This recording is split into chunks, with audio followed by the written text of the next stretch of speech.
അതെ, ഈ ജിമ്മിൽ പോകുന്നവരും പോകാത്തവരും എല്ലാവർക്കും ആവശ്യമുള്ള ഒരു സാധനം ഈ പ്രോട്ടീൻ. ഈ പ്രോട്ടീൻ നമുക്ക് നോർമലി കിട്ടുന്നത് ഈ സാധനത്തിൽ നിന്നാണ്, മുട്ടയെന്ന്. ഈ മുട്ട പുഴുങ്ങിയും പൊരിച്ചും ഒക്കെ കഴിച്ച് മടുത്ത് കഴിയുമ്പോൾ അത് ഇതുപോലൊക്കെ ഒന്ന് ട്രൈ ചെയ്ത് നോക്കാം കേട്ടോ. അപ്പം കൂടെ പോരെ.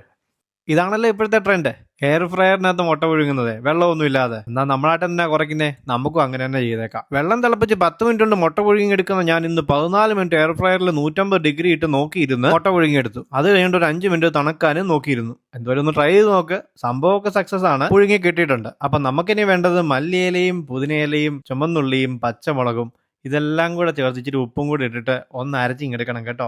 ഇതാ നമ്മുടെ ഐറ്റം. വന്ന മുട്ട നമ്മൾ വെള്ളത്തിലിട്ട് ഒരു 5 മിനിറ്റ് വെയിറ്റ് ചെയ്യണം കേട്ടോ, എങ്കിലേ ഒന്ന് പോടൊക്കെ ഒന്ന് പൊളിച്ചെടുക്കാൻ പറ്റത്തുള്ളേ.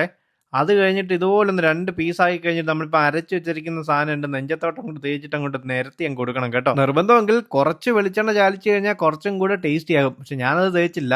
ഇതങ്ങോട്ട് തേച്ചിട്ട് രണ്ടും കൂടെ ഒന്ന് ഒരുമിപ്പിച്ചിട്ട് വായിലോട്ട് വെച്ച് കഴിഞ്ഞാൽ ആഹാ കൊള്ളാം, പൊളി. അത്രേ ഉള്ളൂ, കൂടുതലൊന്നും പറയാനില്ല. കഴിച്ചു കഴിഞ്ഞപ്പോൾ എനിക്ക് തോന്നിയത് 2 മുളക് വേണ്ടായിരുന്നു, ഒറ്റ മുളക് മതിയായിരുന്നു. നല്ല എരിവുണ്ട് കേട്ടോ, പക്ഷേ കൊള്ളാം. കഴിച്ചു കഴിഞ്ഞാലും ഒരു എഫക്റ്റ് ഒക്കെ ഉണ്ട്. അപ്പോൾ ഇടയ്ക്കൊക്കെ ഇങ്ങനെ മുട്ട നമുക്ക് കഴിച്ചു നോക്കാം കേട്ടോ. Bye from streets and food.